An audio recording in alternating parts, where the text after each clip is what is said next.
Saudara-saudari yang terkasih, saya pernah membuat penelitian kecil-kecilan dengan pertanyaan demikian.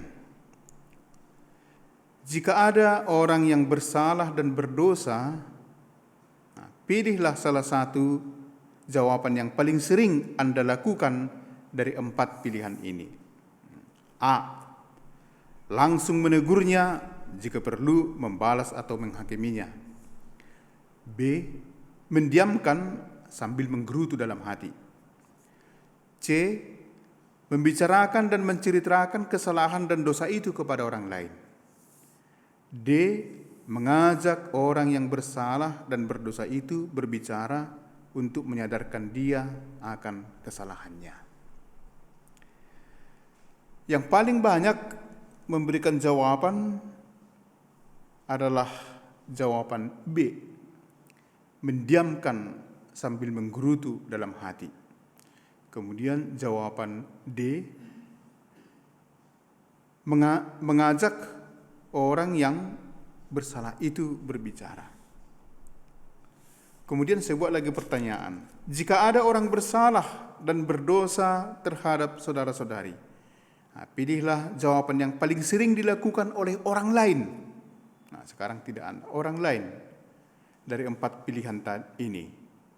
A. Langsung menegurnya, jika perlu membalas. B. Mendiamkan sambil menggerutu. C. Membicarakan dan menceritakan kesalahan dan dosa itu kepada orang lain. D. Mengajak orang bersalah dan berdosa itu berbicara untuk menyadari dia akan kesalahannya. Jawaban yang paling menonjol adalah C. Rupanya kalau dialamatkan kepada orang lain, jawabannya lebih banyak begini. Membicarakan dan menceritakan kesalahan dan dosa itu kepada orang lain.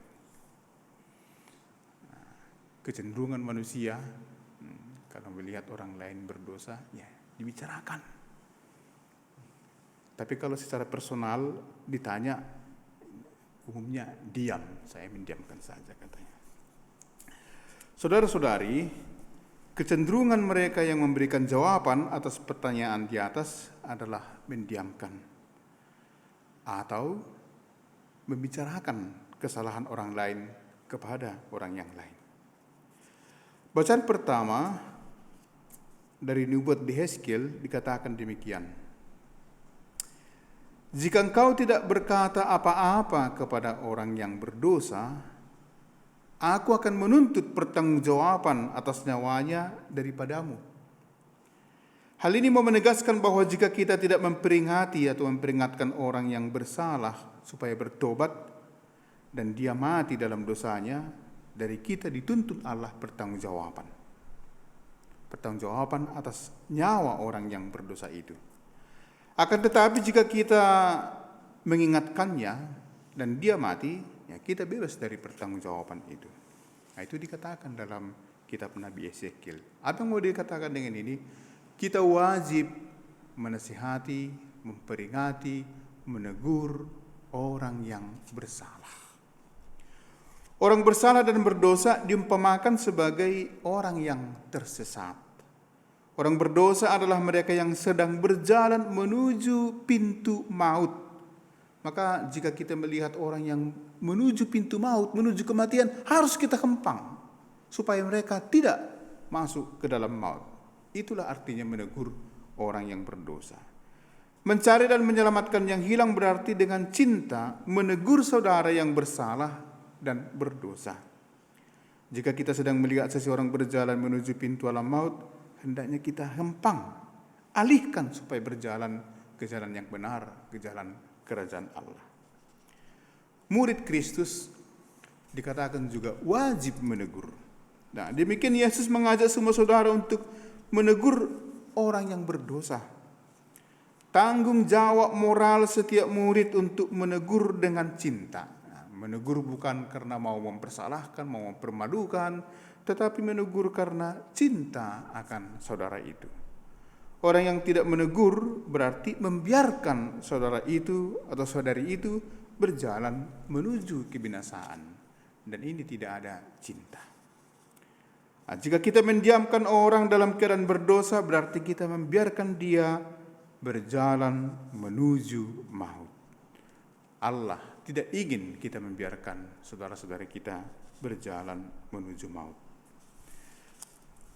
Jadi pernah juga saya buat pertanyaan setelah mendapat jawaban tentang kecenderungan orang dalam menghadapi saudara dan saudara yang berdosa, saya membuat pertanyaan baru dengan membalikkan pertanyaan.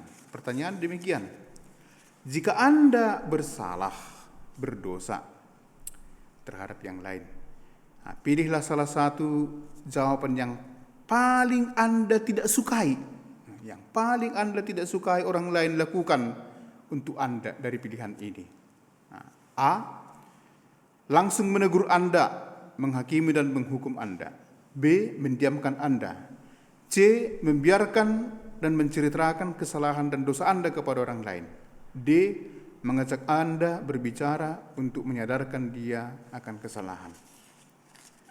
Jawaban yang paling menonjol, yang paling tidak disukai, dan termasuk saya juga, saya tidak suka ini, ialah membicarakan kesalahan yang saya buat kepada orang lain.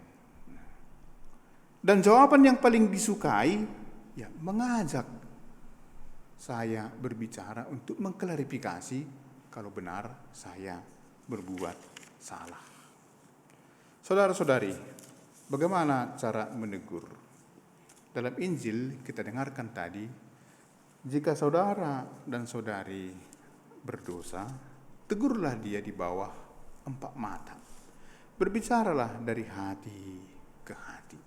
Kalau dia menerimanya, engkau telah mencegahnya masuk ke dalam maut. Tapi kalau dia tidak menerima, ajaklah 1 atau 2 orang yang lain supaya apa yang kamu lihat, kesaksianmu objektif, bukan hanya subjektif. Kalau diterimanya, engkau telah menyelamatkan dia dari keterjerumusan kepada maut. Tetapi kalau tidak diterima, ajaklah juga jemaat, supaya dengan pendapat jemaat dia disadarkan entah itu benar atau tidak. Kalau jemaat pun tidak didengarkan, anggaplah dia sebagai pemungut cukai, anggap sebagai orang yang berdosa. Demikian. Apa yang mau dikatakan cara menegur secara Kristen, pertama-tama itu berbicara 4 mata. Itulah correctio fraterna. Saudara-saudari yang terkasih, jika kita menegur dengan cinta, maka orang yang kita tegur akan merasakan cinta kita. Kecuali kita menegur dengan kemarahan atau mau menghakimi, itu kan dirasakan juga. Tetapi kalau dengan cinta, yang ditegur itu merasa dihargai dan merasa ingin diselamatkan. Demikianlah kita merebut kembali saudara-saudara kita yang tersesat dari jalan menuju maut. Namun demikian semua itu seharusnya kita lakukan dengan lembut hati, penuh kasih, tanpa rasa benci dan sikap menghakimi. Sikap demikian merupakan gambaran sikap Allah yang bagaikan gembala baik yang senantiasa mencari domba-domba yang hilang. Allah menginginkan keselamatan semua orang tanpa kecuali. Apa sebenarnya di balik sikap menegur ini? Jemaat Allah itu bagaikan satu keluarga atau satu komunitas atau bahkan satu tubuh. Maka demi membangun sebuah komunitas amat dibutuhkan correctio fraterna. Komunitas itu bagaikan satu tubuh dengan banyak anggota tubuh. Jika satu anggota tubuh sakit, maka sebenarnya semua anggota sakit. Jika sebuah anggota komunitas berdosa, maka komunitaslah yang cacat dan kurang sempurna. Cacat satu anggota itu menjadi cacat seluruh komunitas.